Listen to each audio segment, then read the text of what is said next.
ਵਾਹਿਗੁਰੂ ਜੀ ਕਾ ਖਾਲਸਾ ਵਾਹਿਗੁਰੂ ਜੀ ਕੀ ਫਤਿਹ। ਮੈਂ ਤੁਹਾਡੀ host Farid Kaur news TV 84 ਦੇ ਨਾਲ ਵੀਅਰਸ। 29 ਸਾਲ ਪਹਿਲਾਂ 26 ਜਨਵਰੀ 1986 ਨੂੰ ਸਰਬੱਤ ਖਾਲਸਾ ਵੱਲੋਂ ਬਾਬਾ ਗੁਰਬਚਨ ਸਿੰਘ ਮਾਨੋਚਾਲ ਦੀ ਅਗਵਾਈ ਹੇਠ ਥਾਪੀ ਗਈ 5 ਮੈਂਬਰੀ ਪੰਥਕ ਕਮੇਟੀ ਨੇ 29 ਅਪ੍ਰੈਲ 1986 ਨੂੰ ਖਾਲਿਸਤਾਨ ਦਾ ਐਲਾਨਨਾਮਾ ਜਾਰੀ ਕੀਤਾ ਸੀ। ਖਾਲਿਸਤਾਨ ਡੈਕਲੇਰੇਸ਼ਨ ਦੀ 29ਵੀਂ ਐਨੀਵਰਸਰੀ ਨੂੰ ਅਸੀਂ ਇਹ ਸਾਰਾ ਹਫਤਾ ਸਮਰਪਿਤ ਕੀਤਾ ਹੈ। ਇਸ ਸੰਬੰਧੀ ਅਸੀਂ ਵੱਖ-ਵੱਖ ਪੰਥਕ ਸ਼ਖਸੀਅਤਾਂ ਨਾਲ ਗੱਲਬਾਤ ਵੀ ਕਰ ਰਹੇ ਹਾਂ।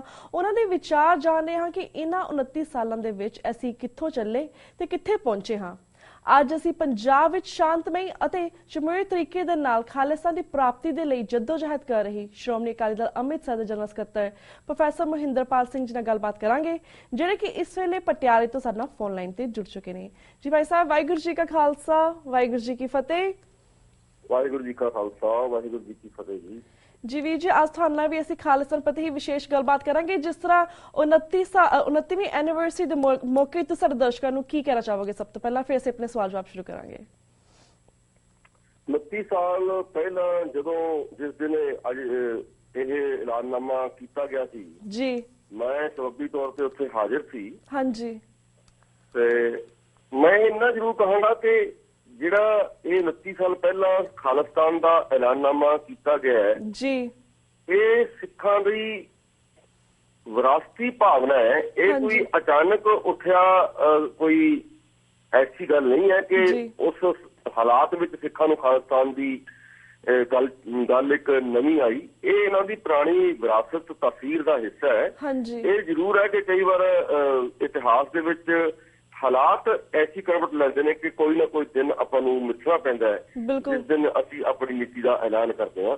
ਉਹ ਦਿਨ ਜਿਹੜਾ ਸੀ ਉਸ ਵਕਤ ਦੇ ਸਮੇਂ ਨਾਲ 29 ਅਪ੍ਰੈਲ 1986 ਮਿੱਥਿਆ ਗਿਆ ਤੇ ਸਾਨੂੰ ਬਹੁਤ ਇਸ ਤੇ ਪ੍ਰਸੰਨਤਾ ਤੇ ਸੰਤੁਸ਼ਟੀ ਹੈ, ਕਿਉਂਕਿ ਅਸੀਂ ਚਾਹੁੰਦੇ ਹਾਂ ਕਿ ਸਿੱਖ ਆਪਣੀ ਵਿਰਾਸਤੀ ਤਾਸੀਰ ਦੇ ਮੁਤਾਬਕ ਹੀ ਹੋਣ ਤੇ ਉਹਦੇ ਲਈ ਖਾਲਿਸਤਾਨ ਦੀ ਪ੍ਰਾਪਤੀ ਬਹੁਤ ਜ਼ਰੂਰੀ ਹੈ। ਜੀ ਜੀ, ਤੇ ਵੀਰ ਜੀ, ਈਵਨ ਦਾ ਨੈਕਸਟ ਕੁਐਸਚਨ ਅਸੀਂ ਵੱਖ-ਵੱਖ ਸ਼ਖਸੀਅਤਾਂ ਨਾਲ ਆਲਰੇਡੀ ਉਸ ਬਾਰੇ ਗੱਲਬਾਤ ਕਰ ਚੁੱਕੇ ਹਾਂ, ਪਰ ਅਸੀਂ ਤੁਹਾਡਾ ਵੀ ਪੁਆਇੰਟ ਆਫ ਵਿਊ ਲੈਣਾ ਚਾਹੁੰਦੇ ਹਾਂ। ਜਿਸ ਤਰ੍ਹਾਂ 29 ਸਾਲ ਬੀਤ ਗਏ ਨੇ ਖਾਲਿਸਤਾਨ ਐਲਾਨਨਾਮੇ ਜਾਰੀ ਕੀਤੇ ਹੋਏ, ਬਈ ਸੋ ਫਾਰ ਇਹਨਾਂ 29 ਸਾਲਾਂ ਦੇ ਵਿੱਚ ਜਿਹੜੀ ਸਿੱਖ ਕੌਮ ਹੈ ਖਾਲਿਸਤਾਨ ਪ੍ਰਤੀ ਜਾਂ ਖਾਲਿਸਤਾਨ ਦੇ ਹਵਾਲੇ ਦੇ ਨਾਲ ਉਹ ਕਿੱਥੇ ਖੜੀ ਹੈ?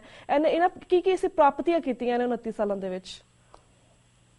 29 ਸਾਲ ਦੇ ਵਿੱਚ ਸਭ ਤੋਂ ਵੱਡੀ ਪ੍ਰਾਪਤੀ ਲੋਕਤੰਤਰੀ ਤਰੀਕੇ ਦੇ ਨਾਲ ਲਗਾਤਾਰ ਸੰਘਰਸ਼ ਕਰਨ ਦੀ ਸਾਡੀ ਪਾਰਟੀ ਦੀ ਰਹੀ ਹੈ।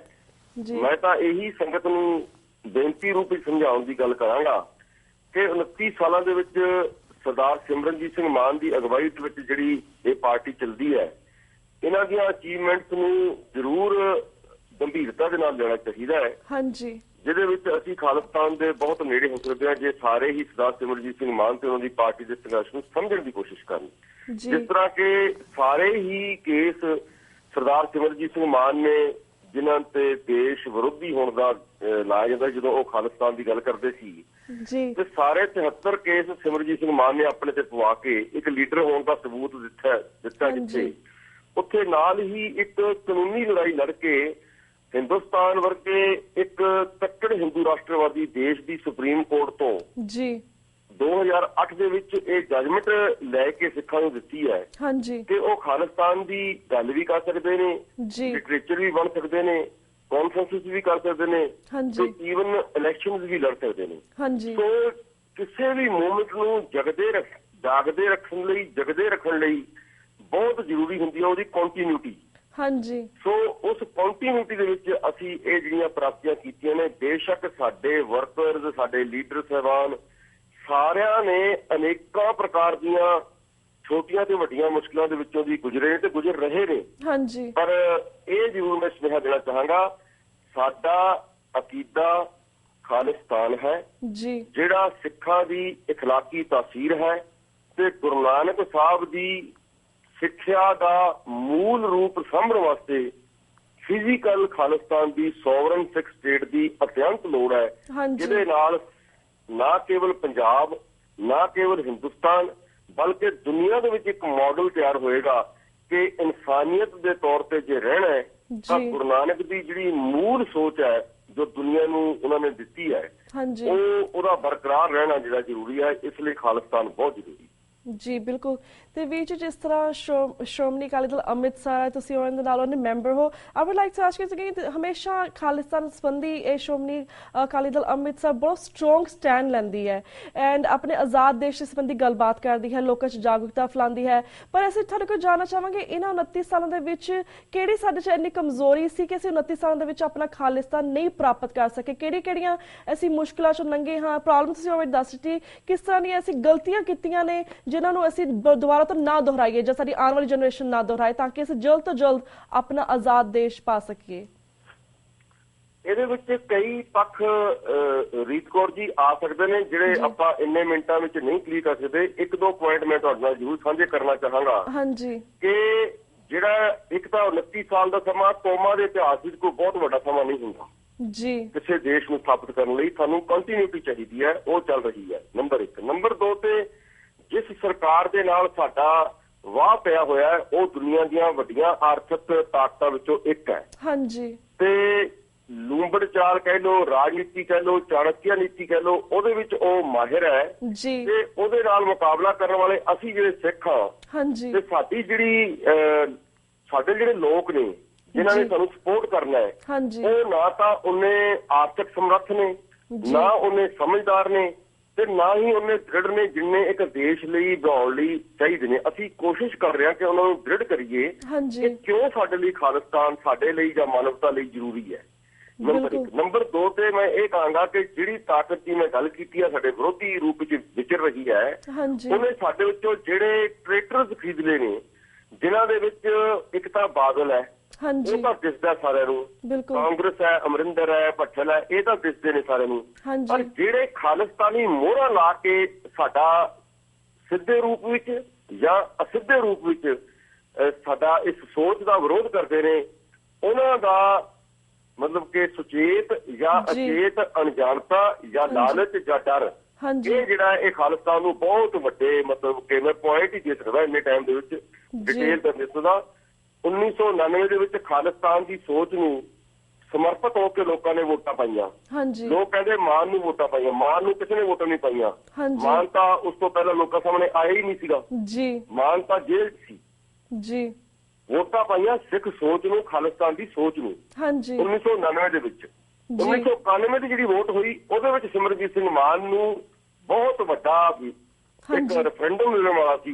ਜਦੋਂ ਓਵਰਨਾਈਟ ਹਿੰਦੁਸਤਾਨ ਦੀ ਹਕੂਮਤ ਨੇ ਦੇਖਿਆ ਆਪਣੀ CID ਦੀ ਰਿਪੋਰਟ ਮੁਤਾਬਕ ਕਿ ਖਾਲਿਸਤਾਨ ਨੂੰ ਫਿਰ ਵੋਟ ਪੈ ਰਹੀ ਹੈ 1999 ਵਾਂਗ, ਸਿਮਰਜੀਤ ਸਿੰਘ ਮਾਨ ਹੀ ਇਹਨਾਂ ਦਾ ਲੀਡਰ ਬਣੂਗਾ। ਉਸ ਵਕਤ ਉਹਨਾਂ ਨੇ ਓਵਰਨਾਈਟ ਜਦੋਂ ਇਹ ਦੁਨੀਆ ਵਿੱਚ ਸਭ ਤੋਂ ਜ਼ਿਆਦਾ ਲੋਕਤੰਤਰ ਦਾ ਘਾਣ ਹੋਇਆ ਕਿ ਬਕਸੇ ਤੇ ਮੁਲਾਜ਼ਮ ਪਹੁੰਚ ਚੁੱਕੇ ਸੀ ਵੋਟਿੰਗ ਸਟੇਸ਼ਨਾਂ ਦੇ ਉੱਤੇ, ਤੇ ਉਦੋਂ ਉਹਨਾਂ ਨੇ ਰਾਤੋਂ ਰਾਤ ਕੈਂਸਲ ਕਰ ਦਿੱਤੀ ਉਹ ਵੋਟ। ਉਸ ਤੋਂ ਬਾਅਦ ਸਾਡੇ ਬੰਦਿਆਂ ਤੋਂ ਜਿਹੜੇ ਉਸ ਟਾਈਮ ਸੋ ਕਾਲਡ ਖਾੜਕੂ ਸੀਗੇ, ਜਿਹੜੀਆਂ ਉਸ ਟਾਈਮ ਪੰਥਕ ਕਮੇਟੀਆਂ ਸੀ, ਉਹਨਾਂ ਤੋਂ ਜਦੋਂ ਬਾਈਕਾਟ ਕਰਵਾਇਆ 1992 ਦੇ ਵਿੱਚ, ਇਹ ਢਾਹ ਲਾਈ ਹੈ ਸਾਨੂੰ ਸਭ ਤੋਂ ਵੱਡੀ ਇੱਕ ਸੋਚ। 99, 90, 91 ਤੇ 92 ਇਹ 4 ਸਾਲਾਂ ਦਾ ਜਿਹੜਾ ਡਾਟਾ CID ਦਾ ਸਰਕਾਰ ਨੂੰ ਮਿਲਿਆ, ਕਿਉਂਕਿ ਉਹਦੇ ਫੈਸਲੇ ਦੱਸਦੇ ਨੇ ਕਿ ਜਿਹੜਾ ਡਾਟਾ ਉਹਨਾਂ ਦਾ ਕਹਿੰਦਾ ਹੈ ਕਿ ਇਹ ਹਜੇ ਵੀ ਖਾਲਿਸਤਾਨੀ ਲੋਕ ਨੇ। ਉਹ ਜਿਹੜੀ ਪੰਥਕ ਕਮੇਟੀ ਸੋ ਕਾਲਡ ਸੀਗੀ, ਜਾਂ ਉਹ ਅਣਜਾਣ ਸੀ, ਜਾਂ ਉਹ ਲਾਲਚਵਸ ਸੀ, ਜਾਂ ਉਹ ਡਰਵਸ ਸੀ। ਇਹਨਾਂ ਚੋਂ ਕੋਈ ਵੀ ਹੋਵੇ ਇਹ ਉਹਨਾਂ ਨੂੰ ਪਤਾ ਹੋਏਗਾ। ਪਰ ਉਹਨਾਂ ਦਾ ਲਿੱਤਾ ਫੈਸਲਾ ਜਿੱਥੇ ਸਾਡੇ ਸਾਰੇ ਜਰਨੈਲਾਂ ਨੂੰ ਮਰਵਾ ਗਿਆ ਕਾਂਗਰਸ ਦੀ ਸਰਕਾਰ ਬਣਾ ਕੇ, ਉੱਥੇ ਖਾਲਿਸਤਾਨ ਦੀ ਸੋਚ ਨੂੰ ਵੀ ਬਹੁਤ ਪਿੱਛੇ ਲੈ ਗਿਆ। ਹੁਣ ਅਸੀਂ ਦੁਬਾਰਾ ਉਹ ਮਿਹਨਤ ਕਰ ਰਹੇ ਹਾਂ।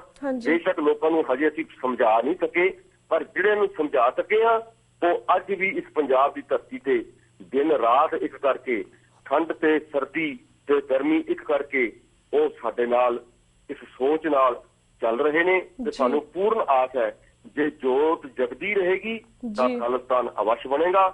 ਮੈਂ ਇੱਕੋ ਹੀ ਉਦਾਹਰਨ ਦੇ ਸਕਦਾ, 1 ਲੱਖ ਬੁਝਿਆ ਹੋਇਆ ਦੀਵਾ ਕੋਈ ਸਮਰੱਥਾ ਨਹੀਂ ਰੱਖਦਾ ਕਿ ਕਿਸੇ ਹੋਰ ਨੂੰ ਜਗਾ ਸਕੇ, ਪਰ ਇੱਕ ਜਗਦਾ ਦੀਵਾ ਜਿਹੜਾ ਹੈ ਉਹ ਲੱਖਾਂ ਦੀਵਿਆਂ ਨੂੰ ਜਗਾ ਸਕਦਾ ਹੈ। ਅਸੀਂ ਇਸ ਸੋਚ ਤੇ ਚੱਲ ਰਹੇ ਹਾਂ। ਜੀ ਬਿਲਕੁਲ ਵੀ ਜੀ ਐਕਚੁਅਲੀ ਮੈਂ ਅਗਲਾ ਕੁਐਸਚਨ ਵੀ ਇਹੀ ਸੀਗਾ ਕਿ ਜਿਸ ਤਰ੍ਹਾਂ ਤੁਸੀਂ 89 ਦੀ ਗੱਲ ਕੀਤੀ 90 91 92 ਦੇ ਵਿੱਚ ਕਿਸ ਤਰ੍ਹਾਂ ਆਪਣੇ ਆਜ਼ਾਦ ਦੇਸ਼ ਲਈ ਸਾਰੇ ਲੋਕਾਂ ਨੇ ਮਿਲ ਜੁਲ ਕੇ ਵੋਟਾਂ ਪਾਈਆਂ ਸੀਗੀਆਂ ਸ਼੍ਰੋਮਣੀ ਅਕਾਲੀ ਦਲ ਅੰਮ੍ਰਿਤਸਰ ਨੂੰ ਨਾਥ ਸਿਮਰਨਜੀਤ ਸਿੰਘ ਮਾਨ ਨੂੰ ਪਰ ਹੁਣ ਕੀ ਪ੍ਰੋਬਲਮ ਹੈ ਕਿ ਹੁਣ ਜਦੋਂ ਵੀ ਤੁਸੀਂ ਇਲੈਕਸ਼ਨ ਦੇ ਵਿੱਚ ਖੜਦੇ ਆ ਸ਼੍ਰੋਮਣੀ ਅਕਾਲੀ ਦਲ ਅੰਮ੍ਰਿਤਸਰ ਇਹਨਾਂ ਨੂੰ ਉਨੀਆਂ ਵੋਟਾਂ ਪੈਂਦੀਆਂ ਨਹੀਂ ਜਿੰਨੀਆਂ ਪਹਿਲਾਂ ਪੈਂਦੀਆਂ ਹੋਈਆਂ ਸੀ ਕੀ ਹੁਣ ਸਾਡੀ ਜਿਹੜੀ ਸਿੱਖ ਕੌਮ ਆ ਉਹ ਸੋ ਗਈ ਹੈ ਉਹਨਾਂ ਨੂੰ ਉਠਾਉਣਾ ਪਏਗਾ ਕਿਸ ਤਰ੍ਹਾਂ ਤੁਸੀਂ ਉਹਨਾਂ ਨੂੰ ਜਾਗਰੂਕ ਕਰਵਾਓਗੇ ਇਸ ਸੰਬੰਧੀ ਕਿ ਸਾਡੇ ਲਈ ਕਿਸ ਤਰ੍ਹਾਂ ਖਾਲਿਸਤਾਨ ਇੱਕ ਆਜ਼ਾਦ ਦੇਸ਼ ਲਈ ਕੀ ਅਹਿਮੀਅਤ ਰੱਖਦਾ ਹੈ ਆਪਣੀ ਹਿਸਟਰੀ ਬਾਰੇ ਤੁਸੀਂ ਕਿਸ ਤਰ੍ਹਾਂ ਲੋਕਾਂ ਨੂੰ ਜਾਗਰੂਕ ਕਰਾਓਗੇ ਕਿਸ ਤਰ੍ਹਾਂ ਆਜ਼ਾਦ ਦੇਸ਼ ਸੀਗਾ ਪਹਿਲਾਂ ਖਾਲਸਾ ਪੰਥ ਜੀ ਇਸ ਕੰਮ ਵਿੱਚ ਕਾਮਯਾਬ ਹੋਏ ਆ ਕਿਉਂਕਿ ਤੁਹਾਡਾ ਸਮਾਂ ਘੱਟ ਹੈ ਸੌਰੀ ਮੈਂ ਪਹਿਲਾਂ ਹੀ ਬੋਲਦਾ ਤੁਹਾਡੀ ਗੱਲ ਖਤਮ ਹੋਣ ਤੋਂ ਨੋ ਪ੍ਰੋਬਲਮ ਜੀ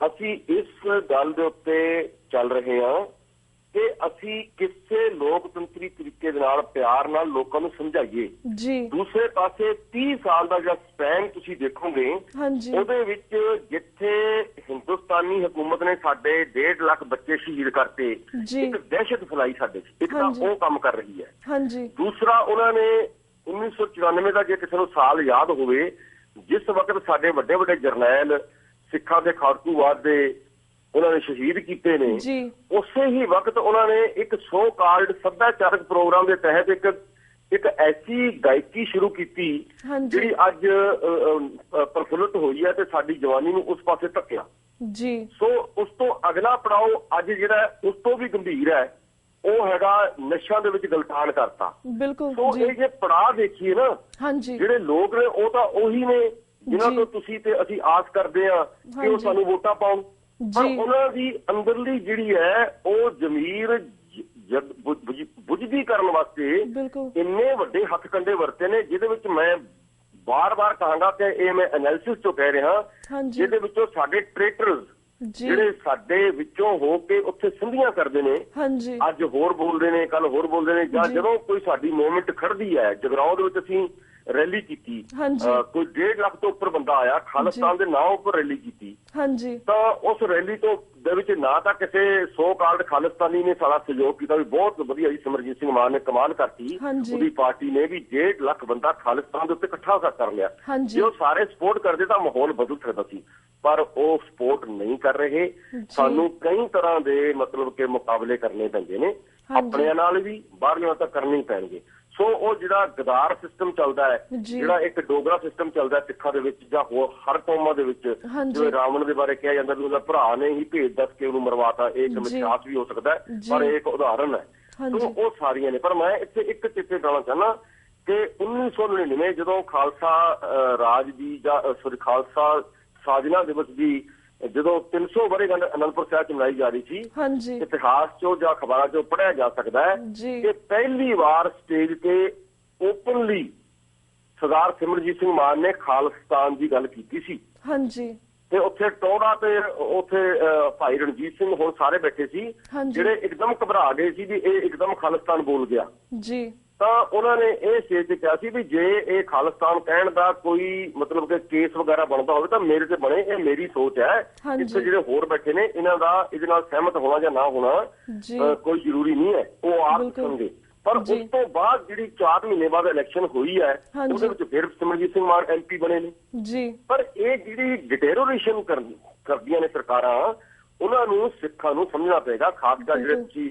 ਬਾਹਰ ਰਹਿੰਦੇ ਮੇਰੇ ਭਰਾ ਸਿੱਖ ਨੇ ਭੈਣਾਂ ਭਰਾ ਮੇਰੇ ਬੱਚੇ ਮੇਰੀਆਂ ਮਾਵਾਂ ਮੇਰੀਆਂ ਭੈਣਾਂ ਮੇਰੇ ਭਰਾ ਉਹ ਅਵੇਅਰਨੈਸ ਦੇ ਨਾਲ ਚੱਲੋ ਜਜ਼ਬਾਤ ਦੇ ਨਾਲ ਚੱਲੋ ਅੱਜ ਇੱਕ ਗੱਲ ਹੋ ਗਈ ਸਾਰੀ ਕੌਮ ਉਧਰ ਨੂੰ ਤੁਰ ਗਈ ਜੀ ਅੱਜ ਪੁਤਲੇ ਫੂਕਤੇ ਜੀ ਭਿੰਡਰਾਂਵਾਲੇ ਦੇ ਮੈਨੂੰ ਹੈਰਾਨਗੀ ਹੁੰਦੀ ਹੈ 12 ਫਰਵਰੀ ਨੂੰ 4 ਗੁੰਡੇ ਸਰਕਾਰ ਦੇ ਪੁਤਲਾ ਫੂਕਦੇ ਨੇ ਤਾਂ ਫੇਸਬੁੱਕਾਂ ਤੇ ਅੱਜ ਦਾ ਜਦੋਂ ਉਹਨੂੰ ਇਹ ਕਰਤਾ ਉਹਨਾਂ ਨੂੰ ਇਹ ਕਰਤਾ ਇਹ ਕਿਉਂ ਨਹੀਂ ਕਿਹਾ ਜਾਂਦਾ ਵੀ ਸਿਮਰਨਜੀਤ ਸਿੰਘ ਮਾਨ ਦੀ ਪਾਰਟੀ 12 ਫਰਵਰੀ ਨੂੰ ਹਜ਼ਾਰਾਂ ਲੋਕਾਂ ਦੇ ਵਿੱਚ ਭਿੰਡਰਾਂਵਾਲਾ ਦਿਨ ਦੇ ਮਨਾ ਰਹੀ ਆ ਉੱਥੇ ਜਾ ਕੇ ਜਿਹੜਾ ਹੈਗਾ ਦਮ ਜਾ ਕੇ ਉੱਥੇ ਲੋ ਪੰਗਾ ਇਹ ਕਿਉਂ ਨਹੀਂ ਮਾਹੌਲ ਬਣਾਇਆ ਜਾਂਦਾ ਅਸੀਂ ਉਹਨਾਂ ਨੂੰ ਬੇਨਤੀ ਨਹੀਂ ਕਰਦੇ ਆ ਨਹੀਂ ਜੀ ਉਹ ਪੁਤਲਾ ਫੂਕਦੇ ਸੀ ਅਸੀਂ ਇਹ ਕਰਤਾ ਉਹ ਸਾਰੀ ਐਨਰਜੀ ਉੱਧਰ ਕਿਉਂ ਵੇਸਟ ਕਰ ਰਹੇ ਨੇ 4 ਗੁੰਡਿਆਂ ਤੇ ਸਰਕਾਰ ਕਿੰਨੇ ਗੁੰਡੇ ਪੈਦਾ ਕਰ ਸਕਦੀ ਹੈ ਪਰ ਤੁਸੀਂ ਵੱਡੀ ਲਾਈਨ ਖਿੱਚੋ ਤੁਸੀਂ ਕਹੋ ਵੀ ਅਸੀਂ ਉੱਥੇ ਮਨਾ ਰਹੇ ਆ ਫਤਿਹਗੜ੍ਹ ਸਾਹਿਬ ਆ ਜਾਓ ਜਿਹਨੇ ਆਉਣਾ ਹੈ ਜੋ ਸਿੱਖਾਂ ਦੀ ਰਵਾਇਤ ਹੈ ਹਾਂਜੀ ਸੋ ਬਿਲਕੁਲ ਕਈ ਗੱਲਾਂ ਨੇ ਇੰਨੇ ਛੋਟੇ ਸਮੇਂ ਦੇ ਵਿੱਚ ਡਿਸਕਸ ਨਹੀਂ ਹੋ ਸਕਦੀਆਂ। ਹਾਂਜੀ ਬਿਲਕੁਲ ਕਿਰਪਾ ਕਰਿਓ ਟਾਈਮ ਦਿਓ ਪੂਰਾ।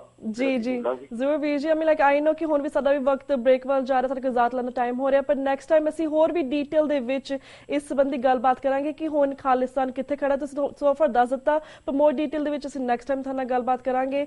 ਹੁਣ ਅਸੀਂ ਤੁਹਾਡੇ ਕੋਲ ਇਜਾਜ਼ਤ ਲੈਂਦੇ ਹਾਂ ਵੀਰ ਜੀ। Thank you so much for your time. Waheguru ji ਕਾ ਖਾਲਸਾ, ਵਾਹਿਗੁਰੂ ਜੀ ਕੀ ਫਤਿਹ। ਵਾਹਿਗੁਰੂ ਜੀ ਕੀ ਬਹੁਤ ਬਹੁਤ ਧੰਨਵਾਦ ਜੀ ਤੁਹਾਡਾ। ਥੈਂਕ ਯੂ ਵੀਰ ਜੀ। Viewers, वक्त हो गया एक छोटे जो ब्रेक था। Keep watching News TV 84. We'll be right back after.